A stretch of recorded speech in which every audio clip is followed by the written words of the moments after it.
Hello friends, welcome back to success मंत्रा।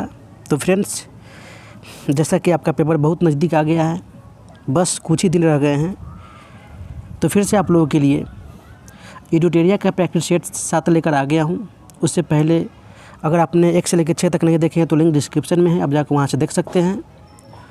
और please इस video को शुरू से अंत तक ज़रूर देखें, अपने दोस्तों के साथ इस वीडियो को शेयर करें एवं वीडियो को लाइक करें। और चैनल पे पहली बार आए हैं तो चैनल को सब्सक्राइब कर दीजिए और बेल आइकन को दबा दीजिए, ताकि जब भी मैं महत्वपूर्ण वीडियो डालूं तो सबसे पहले नोटिफिकेशन आपके पास पहुंचे। जो कि इस प्रैक्टिस सेट 7 में कुल 80 प्रश्न के उत्तर देखेंगे। तो चलिए शुरू करते हैं। आपका पहला प्रश्न आपके फ़ोन स्क्रीन पे बोला जा रहा है कि सिंधु नदी की निम्नलिखित सहायक नदियों को उत्तर से दक्षिण की ओर व्यवस्थित करें। तो इस प्रकार आपका झेलम, चिनाब, रावी और सतलज होगा। तो इस प्रकार आपका ऑप्शन डी 2, 1, 3, 4 होगा। ऑप्शन डी इसका सही उत्तर हो जाएगा। सिंधु नदी जो कि एशिया के सर्वाधिक सबसे लंबी नदियों में से एक है, तिब्बत के पठार में स्थित राक्सताल झील से होता है इसका उद्गम। झेलम, रावी, चिनाब, व्यास और सतलज नदी जो कि इसकी सहायक नदियां हैं। अगला प्रश्न,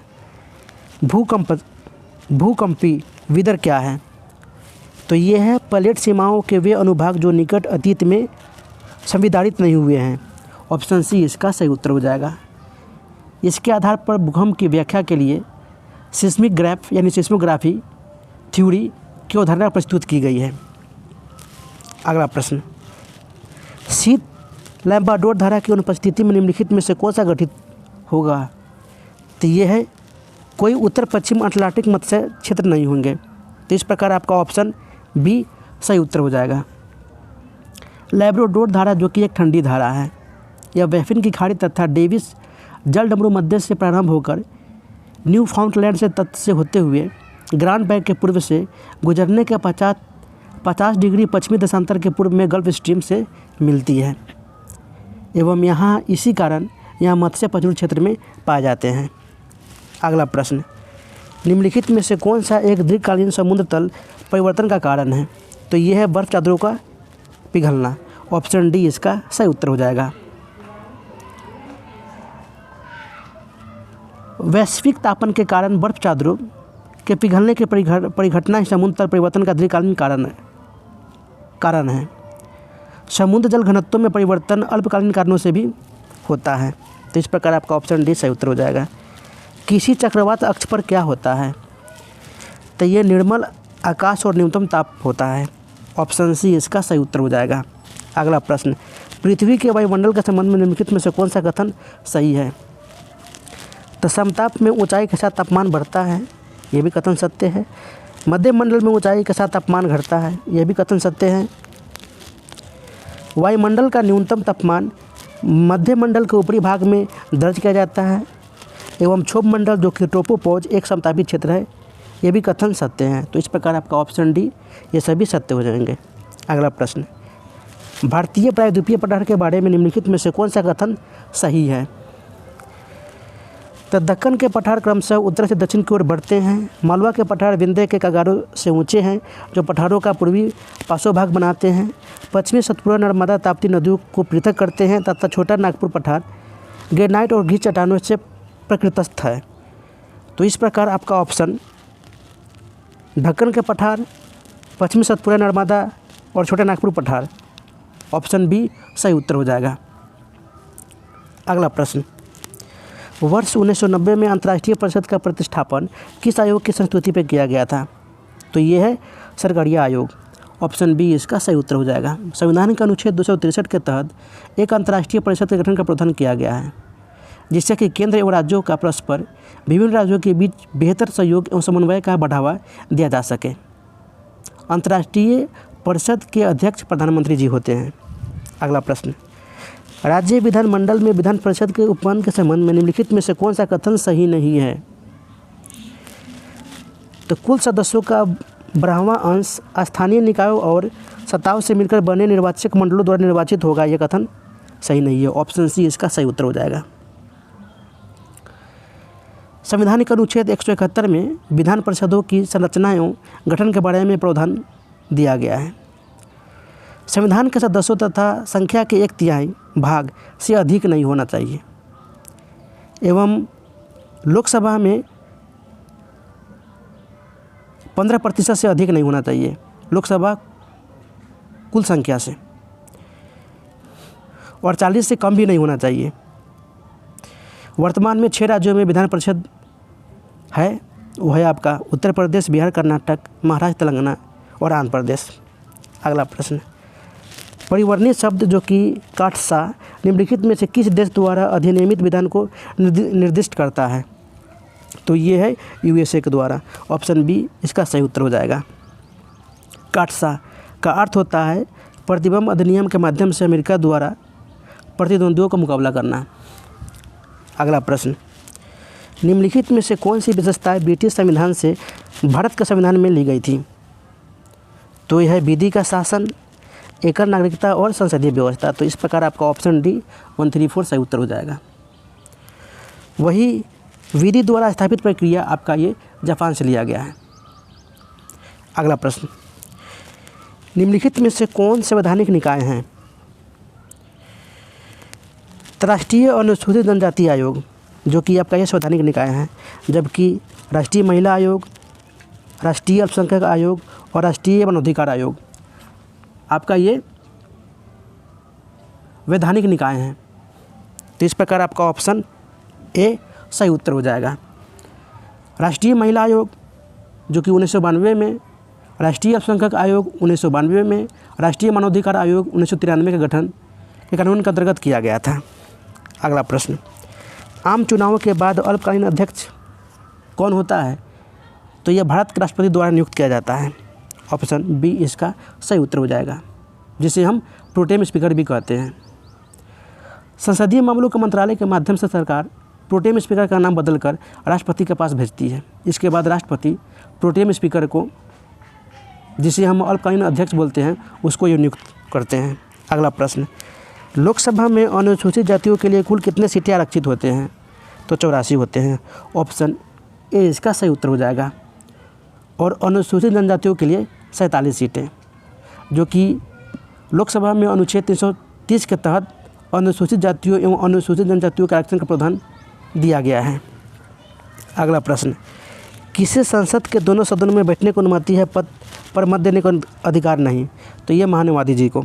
ऑप्शन बी इसका सही उत्तर हो जाएगा, जो कि भारतीय संविधान के अनुच्छेद 76 में मान्यवादी की नियुक्ति राष्ट्रपति के द्वारा की जाती है। अनुच्छेद 88 के तहत उसे संसद के दोनों सदनों में बैठने में हिस्सा लेने का अधिकार है, परंतु वोट देने का अधिकार नहीं है।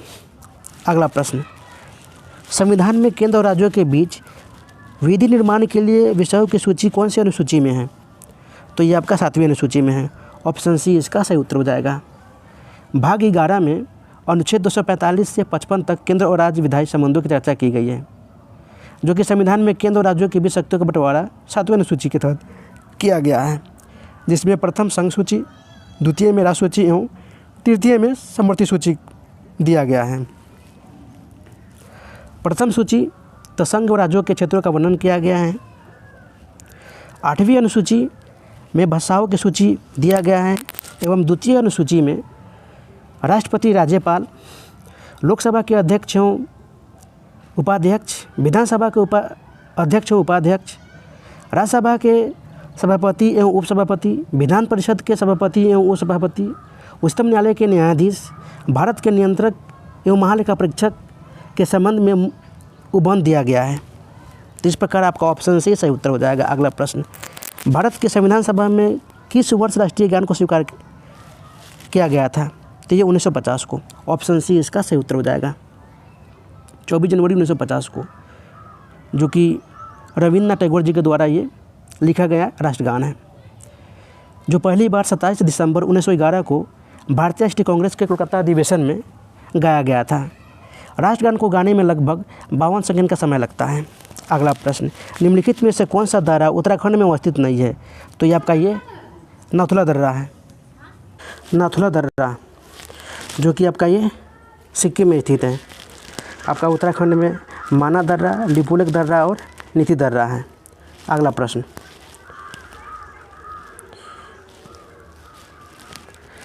बिहार का प्रथम बाघ अभयारण्य कौन सा है? तो ये है वाल्मीकि वन्यजीव अभयारण्य। ऑप्शन सी इसका सही उत्तर हो जाएगा। वाल्मीकि राष्ट्रीय उद्यान या एक बाघ अभयारण्य जो कि गंडक नदी के तट पर बिहार के पश्चिमी चंपारण जिले में भारत नेपाल सीमा पर स्थित है, जो कि इसे 1978 में वन्यजीव अभयारण्य घोषित किया गया था। तो इस प्रकार आपका ऑप्शन सी सही उत्तर हो जाएगा। अगला प्रश्न, 2011 की जनगणना के अनुसार बिहार की कितने प्रतिशत जनसंख्या नगरीय क्षेत्र में निवास करती है? तो यह है 11.3%। ऑप्शन बी इसका सही उत्तर हो जाएगा। अगला प्रश्न, किसी अर्थव्यवस्था में वह स्थिति जिसमें लंबे समय तक बहुत कम या कोई विकास न हो कहलाता है? तो ये कहलाता है स्थिरता। ऑप्शन ए इसका सही उत्तर हो जाएगा। अगला प्रश्न, राष्ट्रीय ग्रामीण आजीविका मिशन NRLM को पहले डैश के रूप में जाना जाता है, जिसे हम स्वर्ण जयंती ग्रामीण स्वरोजगार योजना के नाम से जानते हैं। ऑप्शन बी इसका सही उत्तर हो जाएगा। एवं इस योजना की शुरुआत 1999 में हुई थी, जो कि 2011 में इसका नाम बदलकर राष्ट्रीय ग्रामीण आजीविका मिशन कर दिया गया था। अगला प्रश्न, चालू खाता घाटा यानी करेंट अकाउंट डिफिसिट के समय निम्नलिखित में से कौन सा कदम उठाए जाने की सबसे कम संभावना है? तो यह है मुद्रा का पुनर्मूल्यांकन। ऑप्शन डी इसका सही उत्तर हो जाएगा। अगला प्रश्न, KVIC खादी और ग्रामोद्योग आयोग की स्थापना निम्नलिखित में से किस पंचवर्षीय योजना के दौरान हुई थी? तो यह द्वितीय पंचवर्षीय योजना के दौरान हुई थी। ऑप्शन बी इसका सही उत्तर हो जाएगा, जो कि यह भारत सरकार द्वारा खादी और ग्रामोद्योग आयोग अधिनियम 1956 के तहत की गई थी एवं इसका मुख्यालय मुंबई में है। अगला प्रश्न, रॉबिनहुड प्रभाव निम्नलिखित में से किससे संबंधित है? तो ये है आय पुनर्वितरण से। ऑप्शन सी इसका सही उत्तर हो जाएगा। आय पुनर्वितरण कहा जाता है रॉबिनहुड प्रभाव को, ताकि आर्थिक असमानता कम हो सके। अगला प्रश्न, भारतीय संविधान का अभिभावक कौन है? तो ये है सर्वोच्च न्यायालय। ऑप्शन बी इसका सही उत्तर हो जाएगा। सर्वोच्च न्यायालय की पहली बैठक 28 जनवरी 1950 को हुई थी, जो संविधान के भाग 5 में अनुच्छेद 124 से 147 तक सर्वोच्च न्यायालय के संगठन, स्वतंत्रता, अधिकार क्षेत्र, शक्ति प्रक्रियाओं से संबंधित है। अगला प्रश्न, पश्चिमी घाट की पहाड़ियों में उत्तर से दक्षिण की ओर सही क्रम निम्नलिखित में से कौन है? तो ये है नीलगिरी, अन्नामलाई और इलायची। ऑप्शन सी इसका सही उत्तर हो जाएगा। अन्नामलाई चोटी, जो कि अन्नामलाई पर्वत की सबसे ऊंची चोटी है, जो कि पूरे दक्षिण भारत की सबसे ऊंची चोटी है। अन्नामलाई चोटी की ऊंचाई 2695 मीटर है। अगला प्रश्न, प्रसिद्ध सिख तीर्थ हेमकुंड डैश में स्थित है? तो ये आपका उत्तराखंड में स्थित है। ऑप्शन ए इसका सही उत्तर हो जाएगा। उत्तराखंड के चमोली जिले में हेमकुंड साहिब एक पूजा स्थल और तीर्थ स्थल भी है, जो कि यहाँ 10वें सिख गुरु गोविंद सिंह को समर्पित है। अगला प्रश्न, जो कि एक तरफ बांध और नदी को सम्मिलित करना है। तसाधार सरोवर बांध, जो कि नर्मदा नदी के तट पर स्थित है। तलैया बांध बरागर नदी के तट पर स्थित है। गांधी सागर बांध आपका ये चंबल नदी के तट पर स्थित है एवं नागार्जुन सागर बांध आपका ये कृष्णा नदी के तट पर स्थित है। तो इस प्रकार आपका ऑप्शन ए 3421 सही उत्तर हो जाएगा। अगला प्रश्न, निम्नलिखित में से कौन सा एक ठंडा रेगिस्तान नहीं है? तो ये है कलाहारी। ऑप्शन ए इसका सही उत्तर हो जाएगा। कलाहारी मरुस्थल, जो कि शुष्क से अर्ध शुष्क रेतीले क्षेत्र में विस्तृत एक विशाल दक्षिणी क्षेत्र है। अगला प्रश्न, राष्ट्रीय हरित न्यायाधिकरण की स्थापना किस वर्ष की गई थी? तो ये 2010 में की गई थी। ऑप्शन सी इसका सही उत्तर हो जाएगा, जिसे हम बोलते हैं NGT, national green tribunal act द्वारा पर्यावरण मुद्दों से संबंधित मामलों को नियंत्रित एवं समाधान के लिए स्थापित किया गया था। अगला प्रश्न, युद्ध में वीरता दिखाने के लिए सर्वोच्च भारतीय पुरस्कार क्या है? तो यह है परमवीर चक्र। ऑप्शन बी इसका सही उत्तर हो जाएगा। उसके बाद आपका हो जाएगा अशोक चक्र। अगर क्रमवत की बात करूँ तो उसके बाद वीर चक्र, फिर बाद में शौर्य चक्र। मेजर सोमनाथ शर्मा, जो कि पहले वीर चक्र प्राप्तकर्ता हैं, जो कि ये कुमायूं रेजिडेंट से संबंधित हैं। अगला प्रश्न, वन्यजीव संरक्षण अधिनियम 1972 के अनुसार निम्नलिखित में से किस अनुसूची में निर्क्षेप पूर्ण संरक्षण और अपराध के लिए प्रावधान है? तो ये प्रावधान है अनुसूची 1 और अनुसूची 3 में। तो इस प्रकार आपका ऑप्शन 1 और अनुसूची 2 में, सॉरी गाइज, ऑप्शन डी इसका सही उत्तर हो जाएगा। अनुसूची 1 और अनुसूची 2 जो कि वन्यजीव पूर्ण सुरक्षा प्रदान करते हैं एवं इसके तहत अपराधों के लिए उच्चतम दंड निर्धारित किया गया है। तो ऑप्शन डी होगा अनुसूची 1 और अनुसूची 2। अगला प्रश्न, वन्यजीव सप्ताह प्रत्येक वर्ष डैश के प्रथम सप्ताह में मनाया जाता है? तो अक्टूबर, जो कि 2 से 8 अक्टूबर के मध्य विश्व वन्यजीव दिवस सप्ताह मनाया जाता है। दुनिया के जंगली जीवों और वनस्पतियों के बारे में जागरूकता बढ़ाने के उद्देश्य से मनाया जाता है। ऑप्शन सी इसका सही उत्तर हो जाएगा। अगला प्रश्न, पारिस्थितिकी तंत्र शब्द का प्रयोग सर्वप्रथम किसने किया था? तो ये किए थे टांसले ने। ऑप्शन बी इसका सही उत्तर हो जाएगा। वातावरण एवं जीव समुदाय के पारस्परिक संबंधों के अध्ययन को हम पारिस्थितिकी कहते हैं। अगला प्रश्न, किस राज्य के मुख्यमंत्री ने मार्च 2023 में अद्यतन राज्य आपदा प्रबंधन निधि एवं आपदा प्रबंधन योजना 2023 को लॉन्च किया है? तो ये है तमिलनाडु सरकार के द्वारा, MK स्टालिन के द्वारा ये शुरुआत की गई थी। ऑप्शन ए इसका सही उत्तर हो जाएगा।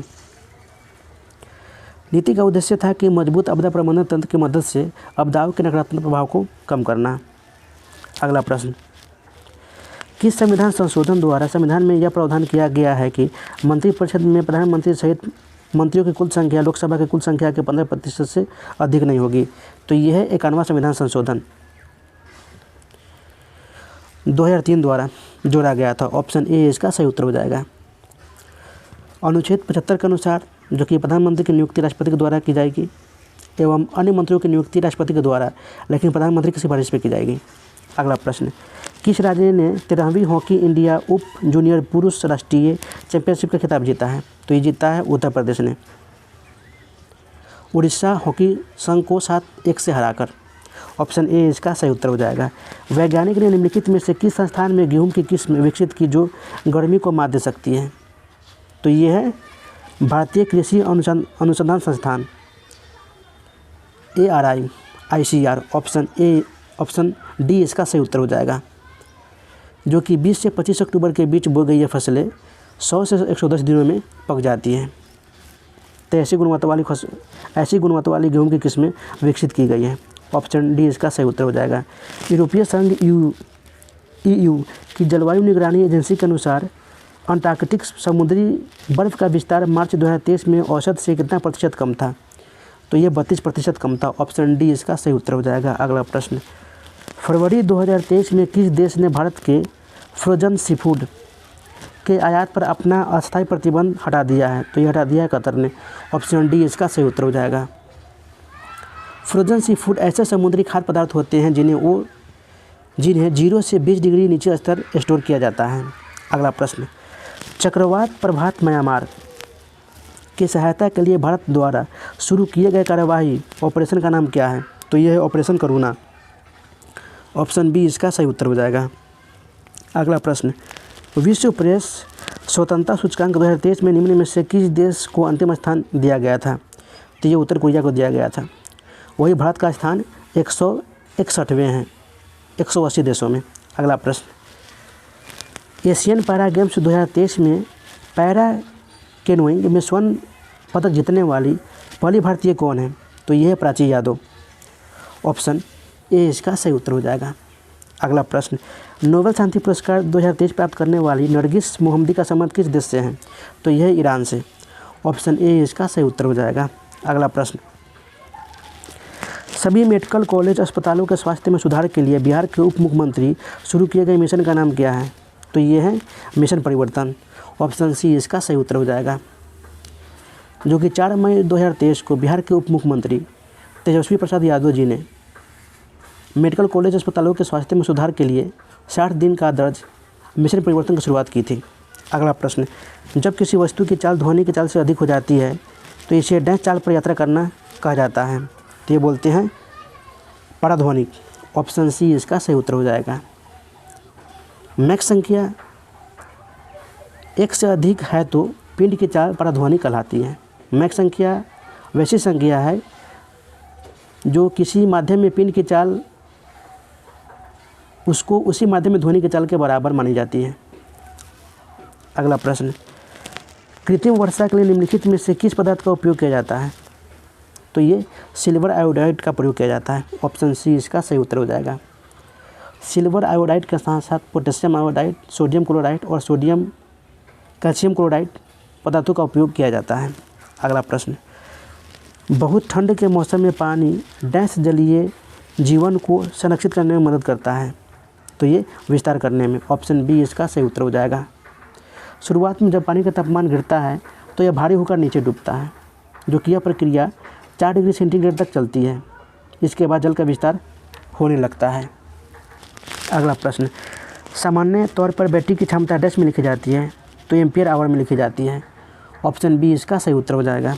अगला प्रश्न, एक कार्बन माइक्रोफोन सबसे श्रेष्ठ प्रयुक्त होता है, तो ये टेलीफोन में। ऑप्शन बी इसका सही उत्तर हो जाएगा। अगला प्रश्न, किसी इलेक्ट्रॉनिक घड़ी की लोलक घड़ी के लोलक के समतुल्य ऊर्जा होता है, तो ये होता है क्रिस्टलीय 2 लीटर में। ऑप्शन बी इसका सही उत्तर हो जाएगा। अगला प्रश्न, पुंछल तारे की पूंछ की दिशा सदैव क्या होती है? तो ये सूर्य की दूर की ओर होती है। ऑप्शन ए इसका सही उत्तर हो जाएगा। सौरमंडल छोर पर विद्वान छोटे छोटे अरबों पिंड धूमकेतु जो कि पुंछल तारा कहलाते हैं। यह गैस और धूलकण का संग्रह होता है। अगला प्रश्न, अल्फा कण के 2 धनावेश, इनका द्रव्यमान लगभग बराबर होता है, तो ये हीलियम के एक परमाणु के नाभिक के। ऑप्शन बी इसका सही उत्तर हो जाएगा। अल्फा कण हीलियम नाभिक के समान 2 प्रोटॉन तथा 2 न्यूट्रॉन से मिलकर बना होता है। ये 2 आवेश युक्त हीलियम आयन होते हैं। इसका द्रव्यमान हीलियम नाभिक के द्रव्यमान के बराबर होता है। इनकी मात्रा हाइड्रोजन परमाणु की मात्रा की 4 गुनी होती है। तो इस प्रकार आपका ऑप्शन बी सही उत्तर हो जाएगा। यहाँ पे बोल रहा है कि तत्वों पर विचार कीजिए। नमक और बर्फ़ के मिश्रण से 0 डिग्री सेंटीग्रेड से नीचे का तापमान प्राप्त होता है। नमक बर्फ़ के हिमांक को बढ़ा देता है। बोल रहा है कि 1 और 2 इनमें से कौन सा कथन सही है? तो ये सही है, परंतु आर गलत है। तो इस प्रकार आपका ऑप्शन सी सही उत्तर हो जाएगा। 0 डिग्री सेंटीग्रेड पर पिघलता बर्फ़ में यदि कुछ नमक, सोडा आदि मिला देते हैं तो बर्फ़ का गलनांक 0 डिग्री से घटकर -22 डिग्री सेंटीग्रेड तक कम हो जाता है, जो कि यहाँ पे बोला जा रहा है 0 डिग्री। तो इस प्रकार आपका ऑप्शन सी सही उत्तर हो जाएगा। पानी का शुद्धतम रूप क्या है? ये वर्षा का पानी। ऑप्शन सी इसका सही उत्तर हो जाएगा। वर्षा के जल का बीज का मान 7 होता है। अगला प्रश्न, फोटोग्राफी में अस्थायीकरण के रूप में प्रयुक्त होने वाला रसायन क्या है? तो यह है सोडियम थायोसल्फेट। ऑप्शन बी इसका सही उत्तर हो जाएगा। अगला प्रश्न, निम्न में से किसका उपयोग विस्फोट के उत्पादन में किया जाता है? तो यह है ग्लिसरॉल को। ऑप्शन ए इसका सही उत्तर हो जाएगा, जो कि यह एक कार्बनिक यौगिक है। यह शांत नाइट्रिक अम्ल व शांत सल्फ्यूरिक अम्ल की उपस्थिति में नाइट्रोग्लिसरीन बनाता है। अगला प्रश्न, निम्न में से कौन सा मच्छर प्रतिकर्षित के रूप में प्रयोग किया जाता है? तो ये है पायरेथ्रम, जिसे हम पायलेथ्रिन भी कहते हैं। ऑप्शन ए इसका सही उत्तर हो जाएगा। पायरेथ्रम जो कि एक प्राकृतिक कीटनाशक है जो मच्छरों के तंत्र को प्रभावित करके उसे प्रतिकर्षित करता है। मच्छर कॉइल में आप पायलेथ्रिन पाया जाता है। अगला प्रश्न, मधुमक्खियों की भाषा की पहचान करने के लिए नोबेल शांति पुरस्कार दिया जाता है। तो ये केवी फिश को दिया गया था। ऑप्शन बी इसका सही उत्तर हो जाएगा। अगला प्रश्न बोला जा रहा है कि फेनिल का प्रयोग एक घरेलू रोगाणुनाशी के रूप में होता है। कारण आर बोल रहा है कि फेनिल एक फिनोल उत्पन्न करता है और फिनोल एक प्रभावी रोगाणुनाशी है। तो बोला जा रहा है कि ए और आर दोनों सही है, परंतु आर ए का सही कारण है। ऑप्शन ए इसका सही उत्तर हो जाएगा। अगला प्रश्न, कीट संवर्धन क्या है? तो कीटों की वृद्धि करने का विज्ञान ही कीट संवर्धन है। ऑप्शन ए इसका सही उत्तर हो जाएगा। कीट केचुआ, जो कि केचुआ कृषकों का मित्र और भूमि का हाथ भी कहते हैं, तृतीय या नीलत होता के नाम से जाना जाता है। तो CuSO4 × 5H2O। ऑप्शन बी सही उत्तर हो जाएगा। अगला प्रश्न, किस विस्फोटक का नाम नोबेल तेल है?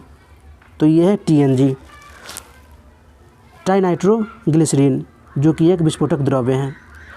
रासायनिक रूप से यह कार्बनिक नाइट्रेट यौगिक होता है। ऑप्शन ए इसका सही उत्तर हो जाएगा। अगला प्रश्न, ऑक्सीनोमीटर का प्रयोग होता है? तो ये होता है पर्णहरित के रूप में वृद्धि दर मापने में। ऑप्शन बी इसका सही उत्तर हो जाएगा। पौधे की लंबाई मापने में क्रेस्कोग्राफ का उपयोग किया जाता है।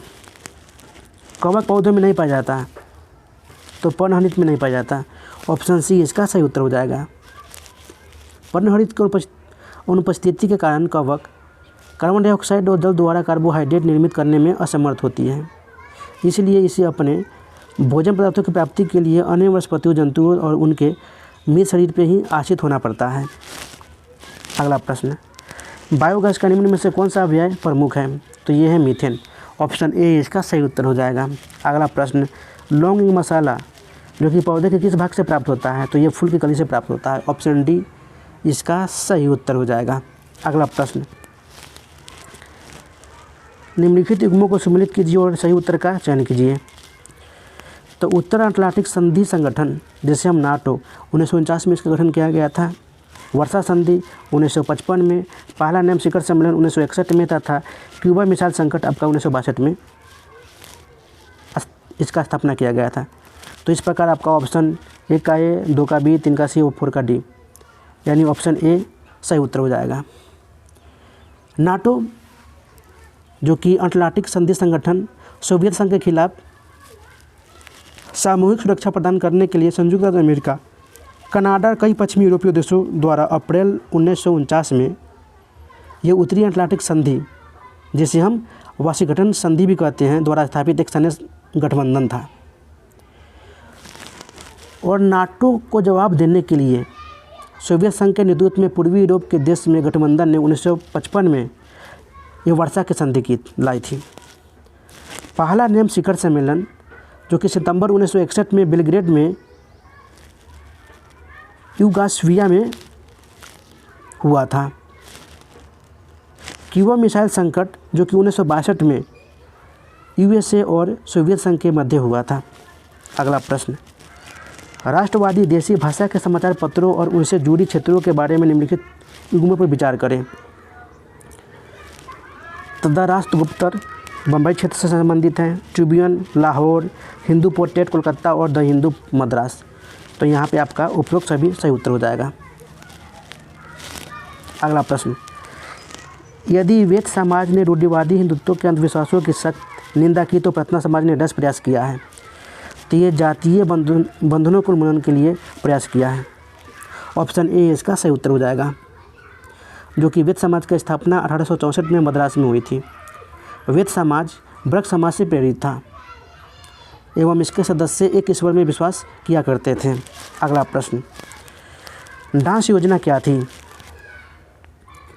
तो ये जर्मनी के द्वारा की जाने वाली क्षतिपूर्ति शर्तों का सरल बनाने के लिए योजना थी। ऑप्शन बी इसका सही उत्तर हो जाएगा। अगला प्रश्न, इनमें से किसने 1857 विद्रोह में सक्रिय रूप से भाग लिया था? नाना साहब कानपुर से नेतृत्व किए थे, बेगम हजरत महल लखनऊ से नेतृत्व किए थे एवं मौलवी अब्दुल्ला फैजाबाद से नेतृत्व किए थे। तो इस प्रकार ऑप्शन डी सभी सही सुमेलित हैं। अगला प्रश्न, निम्नलिखित में से किस मुगल बादशाह ने अपने वंश में कश्मीर को एक अलग सूबे शाही शीर्ष स्तरीय प्रांत के रूप में बनाया जिसकी सत्ता श्रीनगर में थी? तो ये शाहजहाँ ने बनाया था। ऑप्शन बी इसका सही उत्तर हो जाएगा। शाहजहाँ जो कि अकबर ने 1856 में कश्मीर को अपने काबुल सूबे में शामिल कर लिया था। अगला प्रश्न, निम्नलिखित में से कौन सी रचना इब्राहिम आदिल शाह द्वितीय द्वारा हिंदू देवताओं और मुस्लिम संतों की प्रशंसा में रची गई थी? तो यह है किताब नौरस। ऑप्शन बी इसका सही उत्तर हो जाएगा। नौरस का अर्थ होता है नौरस। इब्राहिम आदिल शाह जो कि द्वितीय बीजापुर का शासक था। बीजापुर उन 5 राज्यों में से एक था जो बहमनी साम्राज्य के विघटन के बाद बना था। राजतरंगिणी कलन द्वारा रचित संस्कृत ग्रंथ है। राजतरंगिणी का अर्थ होता है राजाओं की नदी।